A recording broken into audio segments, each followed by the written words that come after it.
Well, it looks like if you were critical at any point in time of BioWare, they aren't so forgiving, let's say. And nobody's getting review codes who said anything wrong about DragonAge, the Veilguard. Let's talk about that on That Game Place. Hi, friends, it's me, CC, here with an amazing panel of friends to talk about, well, a little bit of BioWare drama. And let's say hi to Nolan Thunder. Hello there. And of course, we've got the monstrous movie man himself, Marvin Montanero. How's it going, Marvin? Yeah, going all right, my friend. How about yourself? I'm doing fantastic. I am so glad everybody's here. We've got a story coming to us from, of course, That Park Place. And let me tell you, it's hot news. And I got a hot take for it. I'm sure you guys do as well. We'll jump right into it. Streamers critical of BioWare's DragonAge the Veilguard not given review codes. Well, that's sour grapes, I would say. Marvin? You know, here's the thing. We're seeing a lot of these people that get their review code, you get the game for free because they know that you're a gamer and that you want to play the game. So basically, your review is being bought in that instance. But at the same time, I have maybe a different take than I think a lot of other people are going to have on this, because we all celebrated when I think it was Kotaku didn't get a Breath of the Wild review code because, you know, they were being critical of Nintendo with a lot of their virtue signaling nonsense. So a lot of studios are engaging in this. I don't think it's right in any way, shape, or form to do it. If it is a reviewer with, you know, a large following, the review codes should be given out just for the sake of publicity, because this is not a good look. It's not a good look that you're trying to silence dissenting voices. Yeah, what do you think, Nolan? They're afraid of one thing, and that thing is called the truth. Yeah, they would rather just pay people off to keep their mouth shut about this as opposed to actually giving viable, realistic. It shows how much they don't really believe in their product as much as they should. Because if they thought the game was that good, it would mean even more if some more critical parties would give this game a glowing review. But they're afraid, so they would rather just silently throw it out, make it look artificially like it's doing well, as opposed to letting the game have its own backbone.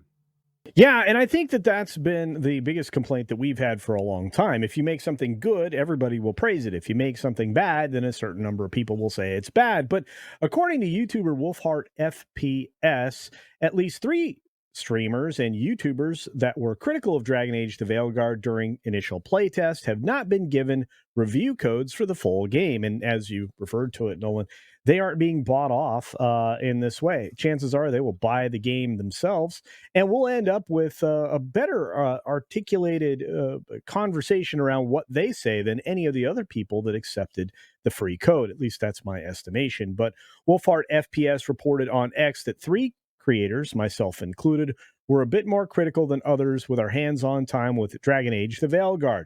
Not a single one of us will be getting a review code with time to actually give opinions before release. Just thought I would throw that out there. And look, I mean, this is something that's regularly done as part of marketing, right, Marvin?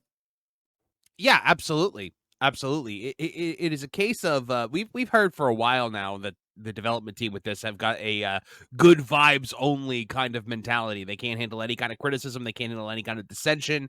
And what you're seeing right here is that being extended out into the review world. And unfortunately for them, reality is coming like a freight train, guys. And nobody's bought this game beforehand.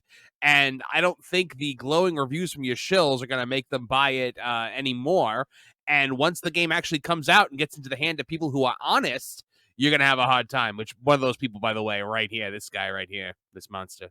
Yeah, and I'll just say this. We have a video that's right up there that you can find where we are talking about the lack of sales for BioWare, this particular DragonAge the Veilguard game. It's been not selling at all from anywhere.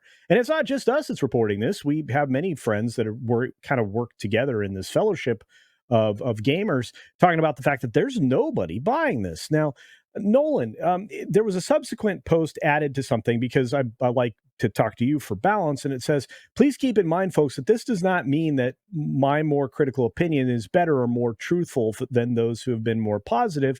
I'm simply pointing out how marketing works. This also doesn't mean that the game will be bad, but it is something to consider. Now, Nolan, people's opinions vary on stuff like this, right?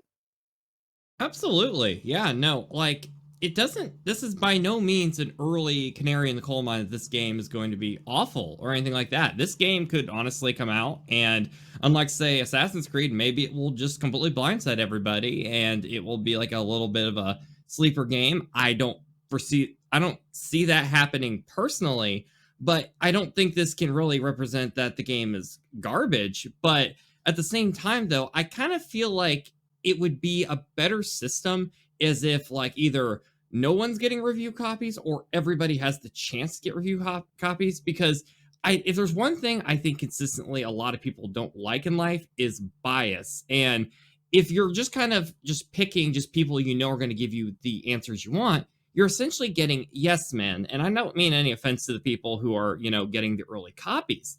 But at the same time, though, if you're just picking the people giving you the answer you want to hear, then you're not really getting a tried and true review of the game because it's not really going to tell you where you should be spending your money. Right. Yeah, I 100% agree. And there was also a YouTuber that pushed back on, anybody, speculating that it was only the negative reviewers that weren't getting access. A YouTuber named Kala Elizabeth noted that individuals who gave positive reviews didn't actually get review copies themselves. So she wrote that there were also people with very positive, and were also at the event who didn't get review copies also. I definitely think you guys, speaking of the folk, Wolf FPS we were just talking about, that you guys should have gotten codes, but I just want to point out it wasn't only people being more critical who weren't given codes. Now, Wolf Heart FPS responded, I understand that. I did my research on this before posting. The point is that is more so that everyone I know who was critical did not get a code, with two of us being heavily involved in the party-based RPG scene. It's just not a good look. It is, however, a good look on the investor side of the equation, though. Yeah, to give false impressions of the given product, of course. But we need to dive into the fact that it probably was in result of the video that they put together. In fact, it was titled Mixed Impressions After Playing DragonAge the Veilguard early, and concluding at the end that overall initial impressions wise, this game is pulling me in so many different directions. It leaves me very conflicted. But as a fan of the franchise as a whole, and as someone who's already gone through the mourning period that the DA franchise would head more towards a CRPG direction or more towards a deep, complex RPG direction, I guess I could say I do find myself still excited to jump back into it on release. Now, Marvin, you're going to be one of our play testers here, along with a couple of other folks, and that would include Kevin Apollo, that's going to play this game and give us your review. So let me say this: where are you at with this game, knowing what you know, and already having some impressions from what we've seen so far? Well, you know what? When I ordered it, I kind of was under the impression of like, maybe all the stuff that is alarming is going to be stuff that you don't have to experience because of the nature of what a BioWare game typically is. I kind of still had a little bit of hope that like maybe I'll still have some kind of a fun experience. That's gone. I'm 100% sure that I'm probably going to hate this now. 100% probably. I know it's a contradiction, but I mean, yeah, I really don't think this is going to be popular. I don't think it's going to sell well. I think it's going to be the end of BioWare as we know it. And I'm not looking forward to that because as somebody who's loved BioWare for years, it's going to be rough. It's going to be rough to kind of say goodbye to what it was and what it could have been, in the name of what it is. Yeah, well, you're going to give us that playthrough, and you'll give everybody on that gameplay an idea what you thought. I know Kevin Apollo will as well, and maybe a few others. But I'm going to give Nolan the last word here. Nolan, if you were given an opportunity to play a game early or to wait for it to come out and play it at with everybody else, what would be your option? Would you feel like you were bought off by the studio by getting an early copy, or do you feel like you would be able to be impartial enough and unbiased enough that you would be able to deliver a quality review? I'm honestly really not a fan of early reviews. I know the reason they exist, and I'm not going to say that they shouldn't exist. But there is a sense of almost a little bit selfish here. It is a little frustrating sometimes when you see like the early reviews. It's like, well, I want to experience this, but you got to play it early. Maybe that's like the 12-year-old at Christmas mentality. But I feel like it doesn't bring as much good as it really could, because it's just so easy to have a bias. Because when you get anything early, the reason other people feel like they're missing out is because, well, someone kind of got ahead of them. And when you're ahead of them, you kind of have a feeling of like humility to you, where you're like, well, I shouldn't be not grateful for what I was able to experience. They had a lot of faith in me to play this game, and I feel like I'm a part of like the team almost, in a way, of getting to bring this experience to everybody. So right from the get-go, you already have a bias to, I probably shouldn't be slamming this game. I've seen before honest reviewers even give bad reviews of early copies they had, and even then you could see there was a bit of compromise, because like, yeah, I remember years ago, the Irate Gamer, he got an early copy of Sonic Lost World, and he was just during his video. So like, I'm sorry guys, this game you gave me is giving me motion sickness.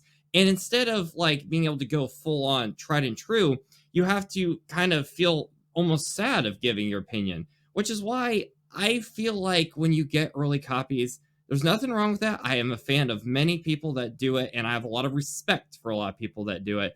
But I do think at the end of the day, there is a little bit, it's murky waters, and it's really hard to navigate for a lot of really talented creators out there, Chris Board's included. And I think that overall, I think for the consumer, it'd be better if everything came out just, day one, unless you're like an early access person. But I think with the industry, I don't think we're ever going to see that. But just remember, if you're a consumer, always take it with a grain of salt, because you never really know. And that's true. And I just want to say that, I look, I don't wish ill on this game. I don't wish ill on this studio, but I do want people to come clean when it comes to what games are and what the review should truly be. Even if a game isn't your particular jam, even if, a studio has gone out of their way to offend you, it's a good idea to, listen to the reviewers that you trust that are going to give you an unbiased opinion about something before you declare, that you're just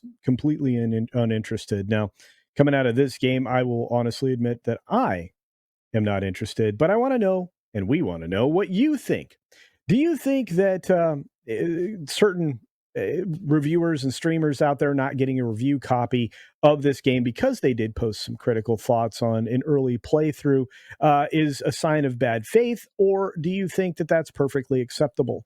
Do you judge people on whether or not they have a review copy to begin with, thinking that they may be somebody who was bought off with that copy, and that access that we often proclaim as bad, early access media, things like that? Or are you just a wait and see person, and if you watch somebody play through a game that's streaming it, you eventually decide your own opinion about what's out there? Good questions, all, I think. Let us know your thoughts down in the comments section below. Be sure to check out these wonderful gentlemen, Nolan Thunder and Marvin the Movie Monster, on Tooneytown TV and Tooneytown Wrestling channels both. You don't want to miss that. And as always, get your game on!